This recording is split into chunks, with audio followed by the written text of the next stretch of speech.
Hello students, कल हमने circle के बारे में पढ़ा था।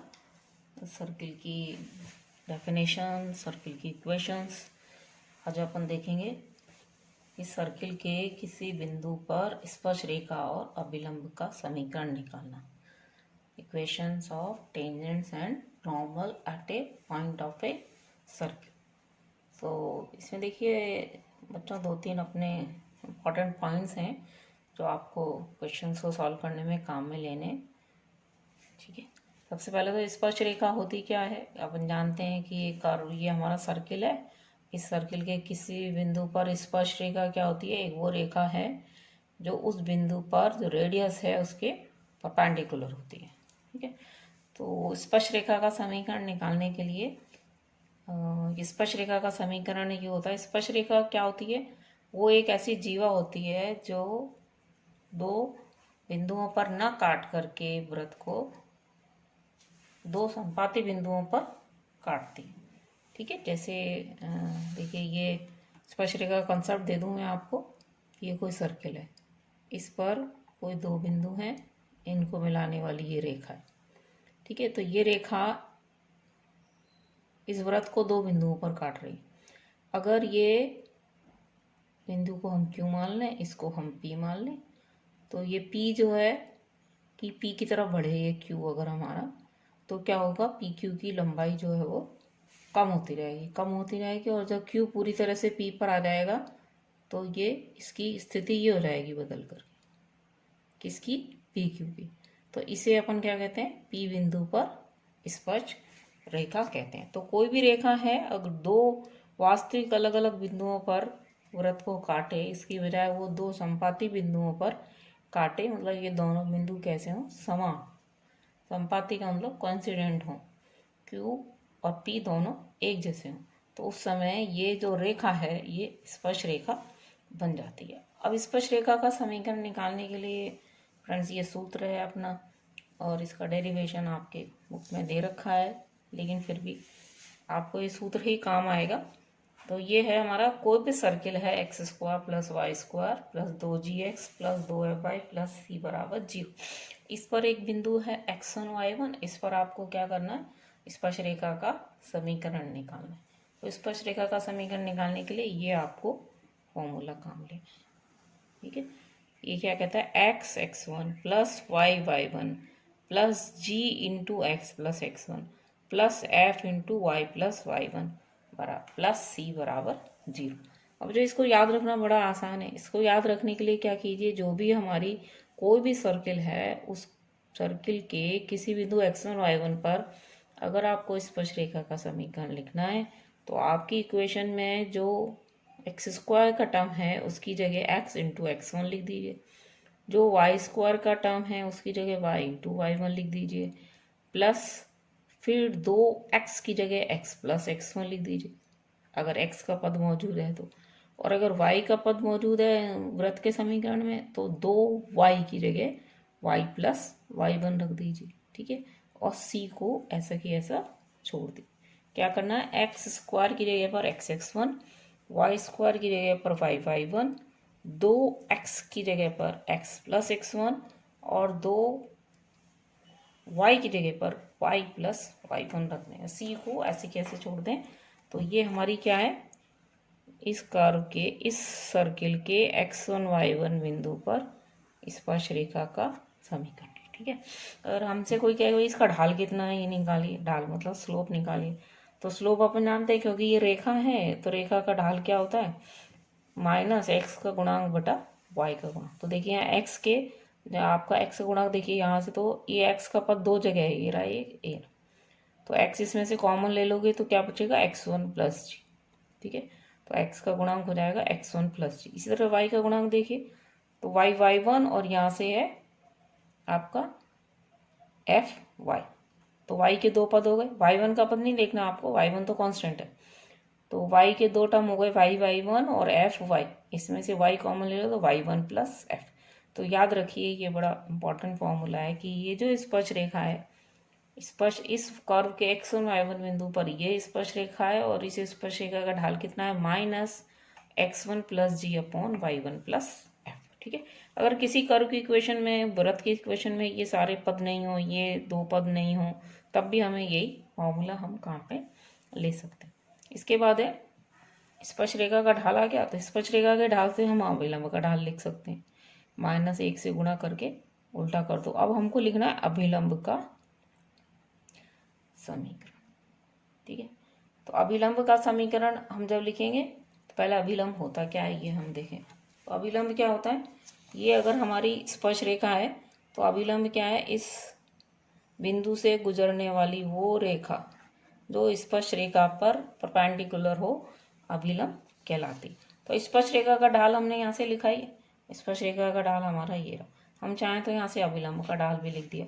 तो अभिलंब का समीकरण निकालने के लिए हम क्या करेंगे, ये 1 पॉइंट फॉर्म काम में ले लेंगे, क्योंकि अभिलंब हमारा x1 y1 बिंदु से गुजरता है। देखिए अभिलंब हमारा x1 y1 बिंदु से भी गुजर रहा है, तो इसलिए 1 पॉइंट फॉर्म से y माइनस y1 अभिलंब का ढाल x माइनस x1।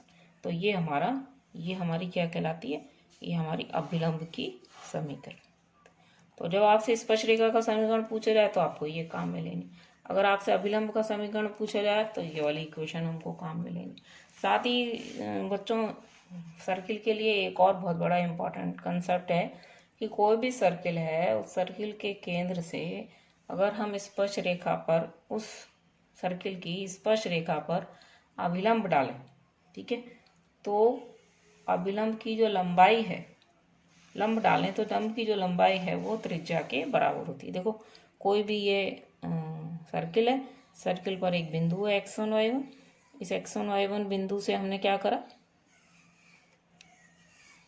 इस x1 y1 बिंदु से ये एक टेंजेंट स्पर्श रेखा खींची, इस स्पर्श रेखा पर केंद्र से परपेंडिकुलर डालो तो निश्चित रूप से ये त्रिज्या के बराबर हो जाएगा, क्योंकि अपन जानते हैं सर्किल के लिए क्या होता है, सर्किल की जो रेडियस है और जो टेंजेंट है वो आपस में परपेंडिकुलर होती है, ठीक है। तो ये जो नॉर्मल है ना, एक्चुअली में हर एक नॉर्मल जो है वो केंद्र से गुजरता है। तो या आप सीधे से शब्दों में हम ये कहें कि जो केंद्र से डाला गया लंब, स्पर्श रेखा पर केंद्र से डाले गए लंब की लंबाई वृत्त की त्रिज्या के बराबर होती है। ये बड़ा इंपॉर्टेंट कॉन्सेप्ट है और इसको हम क्वेश्चंस में काम में लेंगे। कोई भी रेखा किसी वृत्त को स्पर्श करती है यदि वृत्त के केंद्र से रेखा पर डाले गए लंब की लंबाई वृत्त की त्रिज्या के बराबर हो, ठीक है। अब ये हमारे 2-3 कॉन्सेप्ट हैं, कल एक स्पर्शरेखा का समीकरण, एक अभिलंब का समीकरण और एक ये भी बड़ा इंपॉर्टेंट कॉन्सेप्ट है। इन्हीं को हमको क्या करना है, क्वेश्चंस में काम में लेना है। तो अभी हम इसके बाद हम सिर्फ सवाल ही करेंगे। तो देखिए पहला, ये सर्किल है x² + y² - 2x - 4y + 3 = 0। ये कहते हैं इस सर्किल के 2-3 बिंदु पर स्पर्श रेखा का समीकरण लिखिए। तो 2-3 बिंदु पर स्पर्श रेखा का समीकरण हमने लिखा, हमने एक फिगर बना लिया छोटा सा। ये सर्किल है, इस पर एक बिंदु है x1 y1, इस पर स्पर्श रेखा का समीकरण आपको निकालना है। तो हमें क्या करना है, अभी हमने जो पढ़ा स्पर्श रेखा का समीकरण उसको काम में लेंगे हम, लेकिन उससे पहले हम जो भी इक्वेशन हमारी सर्किल की दे रखी उसको हम इससे कंपेयर कर लेंगे। x² y² 2gx 2fy + c = 0 से हम इसकी तुलना कर लेंगे। और इसकी तुलना करने के बाद आप देखिए पाते हैं g = -1, f = -2 और c = 3। अब मैंने आपको कहा था कि इस वृत्त के किसी बिंदु पर स्पर्श रेखा क्या होती है, x(x1) + y(y1) + g × x + x1 + f × y + y1 + c = 0। तो हमको क्या दिया हुआ सवाल में, हमारा बिंदु जिस पर स्पर्श रेखा निकालनी है वो कितना है, 2-3।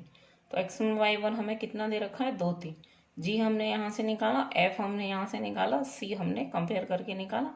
इन सब को इस इक्वेशन में रख दिया और कुछ नहीं किया। देखिए x1 की जगह लिखेंगे 2, y1 की जगह लिखेंगे 3, फिर g की जगह लिख दिया -1, x + x1 की जगह लिख दिया 2, प्लस f हमने ऊपर निकाला है -2 और y + y1 हमने निकाला है क्या दे रखा है हमको 3 + 3, c की वैल्यू बराबर 0। इसको हमने सिंप्लीफाई कर लिया। देखिए अब आप x यहाँ से आया 2x + 3y, फिर यहाँ से इसको खोलेंगे तो -x - 2 -2y - 6 + 3 = 0। इसको हम सब सिंप्लीफाई, तो देखो आप ये देख पाते हैं x की दो जगह आते हैं पद, इन दोनों को सिंप्लीफाई करा, x आ गया, इन दोनों को सिंप्लीफाई करा प्लस y आ गया। इंपॉर्टेंट क्वेश्चन है, आया हुआ है कई बार। और ये क्या है हमारा कि ये सर्किल हमको कोई दे रखा हो और एक बिंदु दे रखा हो, तो इस बिंदु पर स्पर्श रेखा का समीकरण निकाल। ठीक है, बड़ा सिंपल है ये इक्वेशन आपको याद रखनी है, इसी से हम स्पर्श रेखा का समीकरण निकाल लें। और देखिए आप अगला क्वेश्चन, अगला सवाल है m के किस मान के लिए रेखा 3x प्लस 4y बराबर m वृत्त x² प्लस y² बराबर 10x को स्पर्श करती है। ठीक है, तो देखिए सबसे पहले तो हमें सर्कल दे रखा होगा, हमें हमेशा उसको कंपेयर करके उसका केंद्र रेडियस निकालना आना चाहिए। मैंने आपको पिछले लेक्चर में ही बताया था।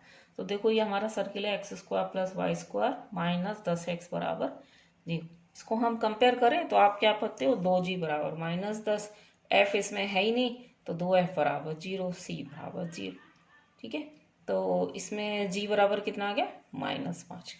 तो केंद्र का निर्देशांक क्या होते हैं, -g -f, तो -g की वैल्यू आ गई +5 और f हमारा 0 है। तो ये तो क्या हुआ, इस दिए हुए सर्किल का केंद्र आ गया। ऐसे हमने इसकी रेडियस निकाली तो वो कितनी आ गई हमारी, 5 आ गई। ठीक है, अब हमारा प्रॉब्लम क्या है, देखो ये कहते हैं कि ये रेखा इस सर्किल को स्पर्श करे तो m का मान क्या होना चाहिए। तो अभी अभी पीछे मैंने आपको बताया था कि कोई भी रेखा किसी भी सर्किल को अगर स्पर्श करती है, इसका मतलब क्या होना चाहिए, वृत्त के केंद्र से रेखा पर डाले गए लंब की लंबाई वृत्त की त्रिज्या के बराबर होनी चाहिए। ठीक है, तो ये वृत्त का केंद्र हमने निकाला 5 0, ये वृत्त का केंद्र हमने निकाला 5 0, वृत्त की त्रिज्या हमने निकाली 5। अब इस केंद्र से इस रेखा पर लंब डालेंगे हम, जो रेखा स्पर्श कर रही है ना ये, इसलिए डाले गए लंब की लंबाई क्या होगी, त्रिज्या के बराबर होनी चाहिए। क्योंकि अगर ये त्रिज्या के बराबर नहीं है, लंबाई ज़्यादा है तो ये रेखा यहाँ आ जाएगी, कम है तो ये रेखा यहाँ आ जाएगी, उस समय ये इसको टच नहीं करेगी। तो ये क्योंकि टच कर रही है इसलिए केंद्र से डाले गए लंब की लंबाई क्या होगी, त्रिज्या के बराबर होगी।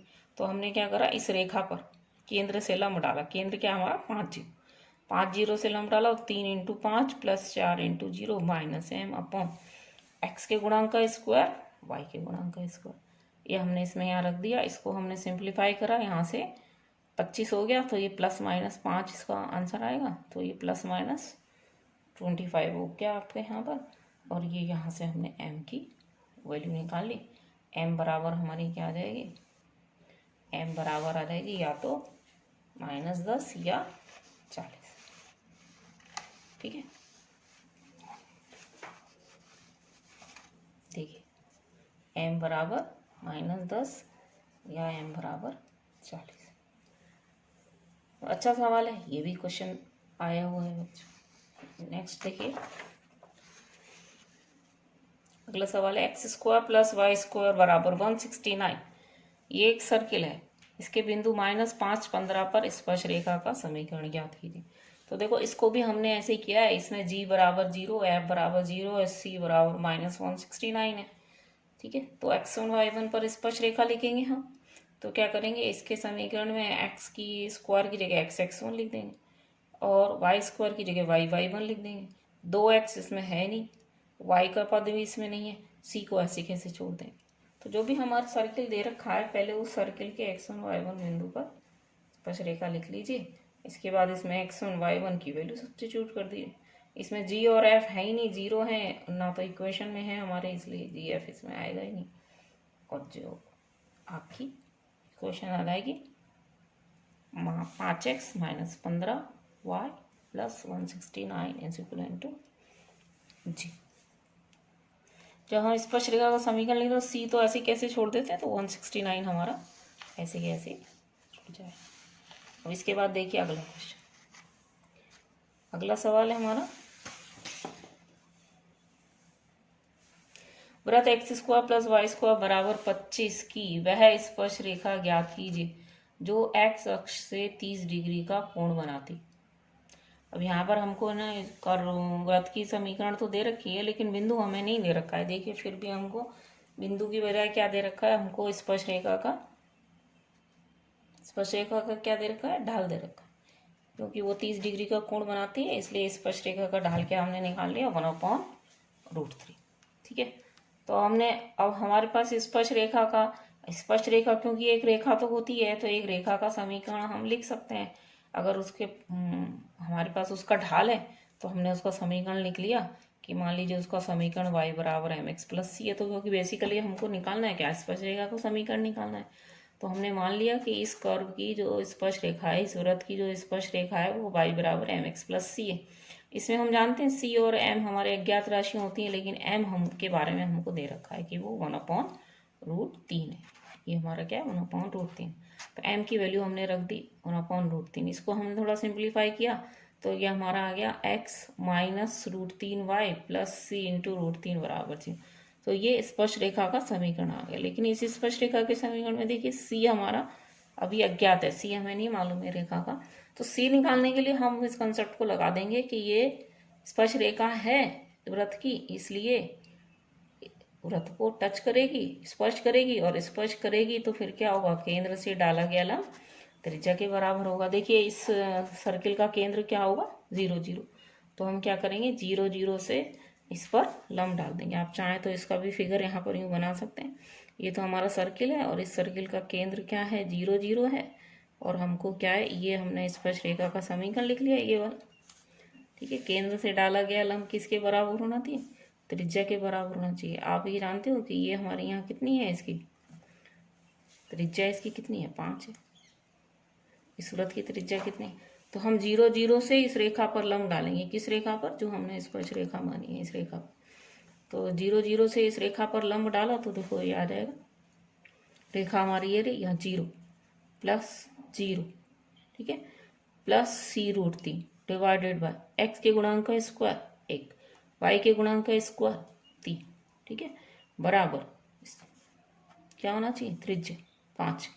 तो यहाँ पर भी देखिए यहाँ से आएगा +-2, और +-2 इसको कर देगा +-10। तो c बराबर आ जाएगा √3 से डिवाइड कर दे +-10/√3। इस c की वैल्यू को यहाँ रख दीजिए। तो हमने ये निकाली कि ये जो स्पर्श रेखा थी इसमें हमारा जो c अज्ञात था, हमें नहीं मालूम था कितना होगा।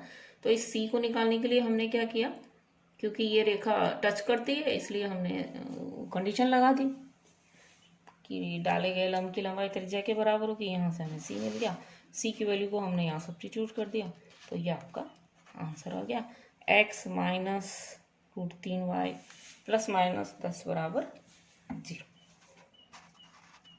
ठीक है, नेक्स्ट एक क्वेश्चन और देखिए। इस सर्किल हमको दे रखा है x² + y²। अब ये दो आपके अभिलंब x² + y² minus 3x + 4y minus 31 बराबर 0 के x1 y1 बिंदु पर -2 3 बिंदु पर अभिलंब का समीकरण निकालें। ठीक है, तो इसमें भी वही काम करना है जो हमने स्पर्श रेखा निकालने में किया।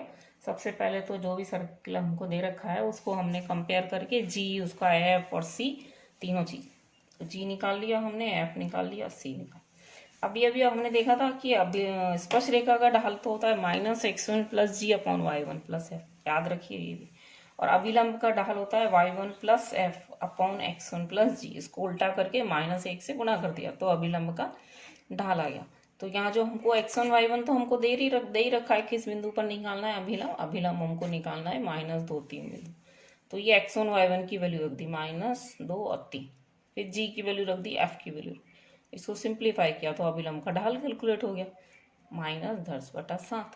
और अभिलंब का ढाल हमें मालूम है और अभिलंब इस बिंदु से तो गुजर ही रहा है -2 3 से, तो 1 पॉइंट फॉर्म लगा करके ये अभिलंब का समीकरण निकल जाएगा। ठीक है, एक क्वेश्चन और अभिलंब पर ही करते हैं। देखिए ये सब ऑलमोस्ट जो आपको मैंने क्वेश्चंस कराए हैं सब आए हुए से ही है। वृत्त 3 × x² + y² minus 4x minus 6 y बराबर 0 के बिंदु 0 0 पर, यानी कि एक सर्किल है, इस सर्किल पर एक बिंदु है 0 0, इस पर आपको क्या करना है अभिलंब का समीकरण।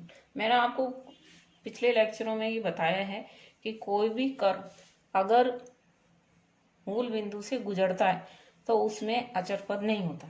तो देखिए ये जो वृत्त है ये मूल बिंदु से गुजर रहा है, क्योंकि मूल बिंदु इस पर स्थित है और इसी बिंदु पर हमको क्या निकालनी है, अभिलंब का समीकरण निकालना। तो देखिए आप यहाँ पर कांस्टेंट का पद नहीं है, ठीक है। तो वृत्त मैंने यहाँ नोटिस कर दिया है इसको कि वृत्त के समीकरण में चूंकि कांस्टेंट का पद नहीं है तो वृत्त 0 0 से गुजर रहा है, ठीक है। फिर बाकी तो अपना रूटीन प्रोसेस है, हमने जी निकाला, एफ निकाला, जी बराबर -2/3 आ गया, एफ बराबर -1 आ गया, सी तो हमारा 0 है ही है। अब अभिलंब का ढाल निकालेंगे पहले, फिर अभिलंब का समीकरण निकालेंगे।